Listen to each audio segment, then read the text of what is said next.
Selamat sore Pak, perkenalkan nama saya Rudia Prijana Putra Cirebon dengan NIM 12.4.009. Jadi pada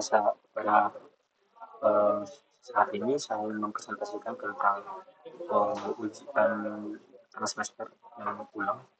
Sebelum itu saya akan membacakan semuanya. Pada tugas ini kami diminta untuk mengembangkan sistem software berbasis layar dengan kompleksitas lebih tinggi dibandingkan sistem aplikasi.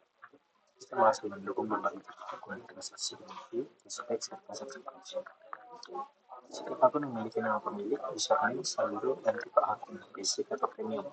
Akun dapat menerima berbagai jenis transaksi seperti deposit, withdraw, transfer, dan subscription. Kemudian setiap transaksi memiliki informasi, yaitu transaction ID, username, amount, fee, net amount, waktu transaksi, dan deskripsi.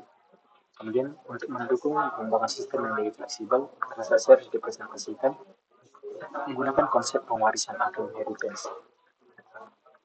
Kemudian di sini ada 4 task. Yang pertama, task multi-type account. Setiap akun memiliki name, username, balance, dan account type. Kemudian ada contoh inputan dan outputan. Kemudian task kedua, properti minimal yaitu ID, username, amount, fee, net amount, time step, dan description. Kemudian ada di sini contoh inputan dan outputnya. Aturannya yaitu deposit tanpa fee, withdrawnya fee 5%, saldo menggunakan rekening. Kemudian task ketiga, transfer dan cashback. Ada di sini input dan outputnya. Aturannya sender fee 2%, receiver dapat full amount, akun premium dapat cashback 2%. Cashback dicatat sebagai cashback transaction dan saldo mungkin tidak boleh negatif. Kemudian task keempat, aturannya jika saldo tidak cukup, ada insufficient balance exception, program tidak boleh berhenti. Kemudian task kelima, transaction history. Di sini ada input dan outputnya. Sebelum masuk ke detailnya Pak, saya ingin menyampaikan bahwa sistem yang saya kembangkan ini belum 100% dan belum mengcover seluruh tas yang diminta. Namun pada presentasi ini saya akan lebih jauh bagaimana konsep OOP yang telah saya terapkan, arsitektur yang telah terbangun, serta analisis teknis. Sesuai dengan instruksi soal, hal yang pertama yang saya pastikan adalah pemisahan konsep atau tanggung jawab. Seluruh model data yang saya letakkan di package smart model terpisah untuk package driver. Untuk fondasi, saya telah membuat kelas account.java. Kelas account.java di sini konsep enkapsulasi sudah diterapkan dengan menggunakan modifier private untuk atribut username, name, dan balance beserta getternya. Saya juga sudah membuat metode dasar deposit dan withdraw yang dilengkapi validasi agar saldo tidak kurang dari 0. Namun jika dihubungkan dengan soal task nomor 1, ada satu kekurangan pada model ini. Saya belum memasukkan atribut account type, yaitu basic atau premium. Hal ini berdampak domino ke belakang karena tanpa tipe akun, sistem nantinya tidak bisa mendeteksi nama pengguna yang berhak mendapatkan cashback di task nomor 3. Kemudian penerapan inheritance pada task 2 dan task 3. Selanjutnya, sistem ini terancang dengan satu kelas yaitu induk transaction.java. Dari kelas ini saya menurunkan 3 kelas anak yaitu deposit transaction, kemudian withdraw transaction, kemudian transfer transaction.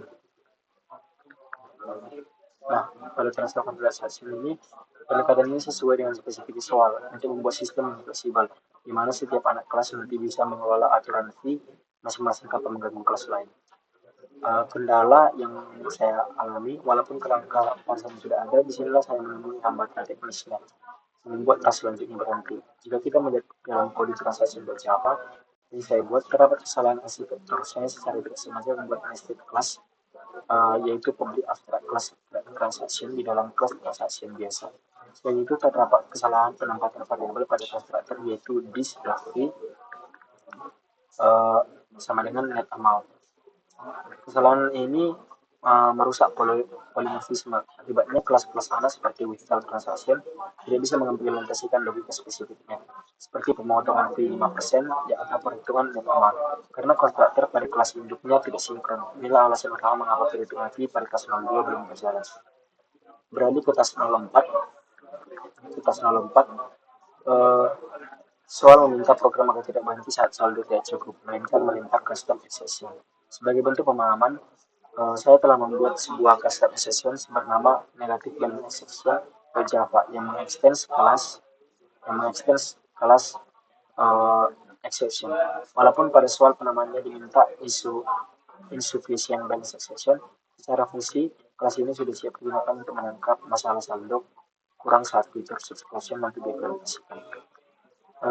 Sebagai konsep secara konseptual sudah diimplementasikan dalam fitur tidak terlalu benar, namun ada logical code yang sebagian fundamental transaksi yang perlu diperbaiki. Untuk kelas account Java, enkapsulasi variabel username diberi modifier private. Kemudian konstruktor public account bertugas memberikan nilai awal saat akun baru dibuat. Kemudian getter fungsi loop seperti get balance digunakan untuk membaca nilai private tersebut dari luar. Kemudian logika transaksi dasarnya, fungsi deposit sekedar menambah saldo, fungsi withdraw sudah memiliki valisi. Jika saldo dikurangi, jumlah penarikannya hasilnya di bawah 0, maka penarikan gagal. Jika cukup, saldo dikurangi.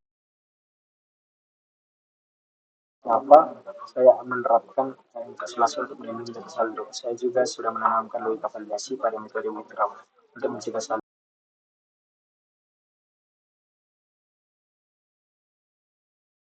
File ini mewakili transaksi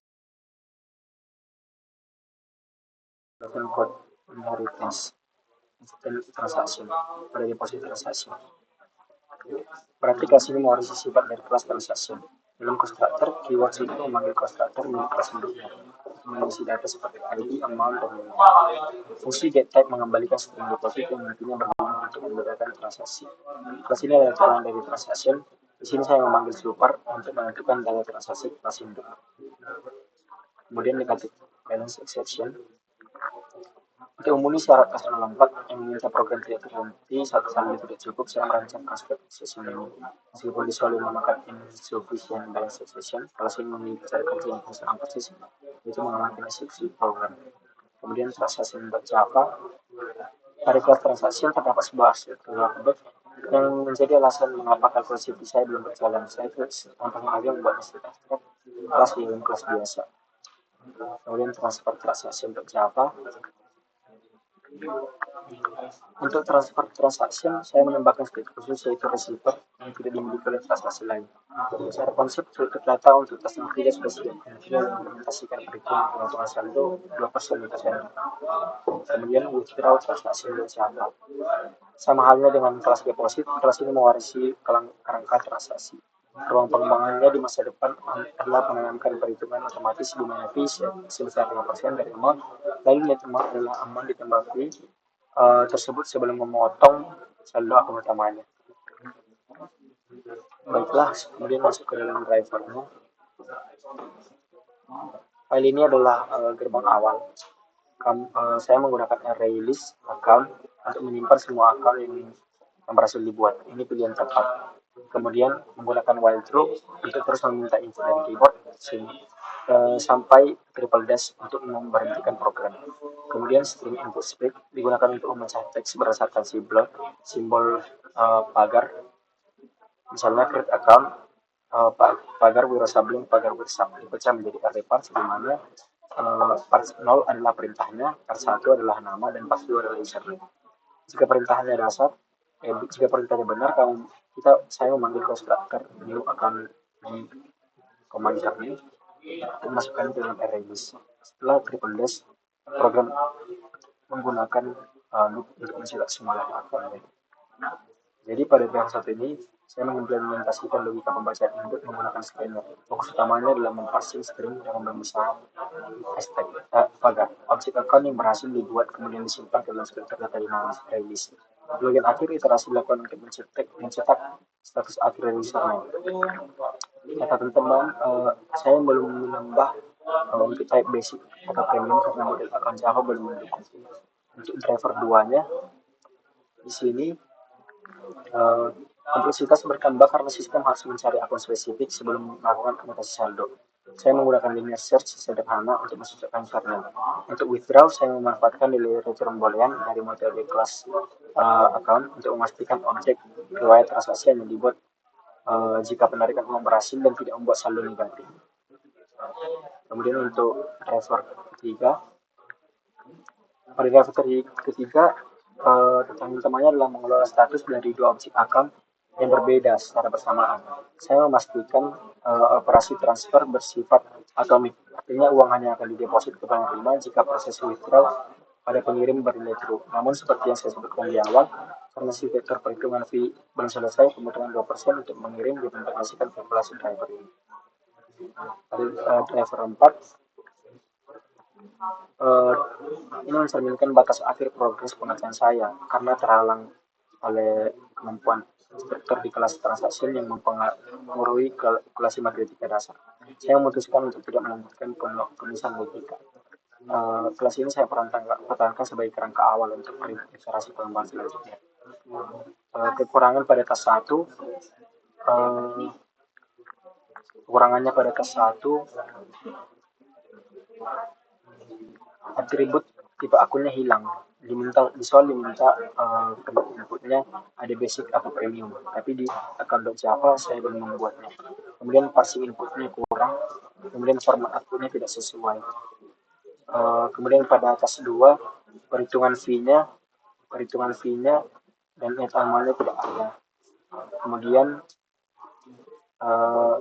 soal meminta withdraw dikenakan fee 5% dan saldo dipotong menggunakan net amal. Saat ini kode saya ini withdraw dan account-nya sama sekali belum menghitung persentase 5% ini. Kekurangan pada kertas nomor 3, tidak ada potongan fee pengirim. Transfer seharusnya menggunakan fee 2% kepada pengirim, tapi driver 3 hanya memotong nominal transfer murni tanpa menambahkan fee 2%. Kemudian pada kelas 04, tidak ada subscription transaksi berapa di dalam text model. Penamaan accession beda dan accession handling belum diterapkan. Kemudian pada harusnya ada tes 05, driver 5, yaitu transaction history. Saya belum mengerjakannya. Saya meminta riwayat diurutkan berdasarkan step ascending. Ini bisa membutuhkan implementasi atau komparator pada kelas transaksi yang belum ada di kode. Mungkin itu saja yang bisa saya sampaikan terkait ulang kemarin Pak. Jika ada kesalahan kata mohon dimaafkan. Terima kasih Pak.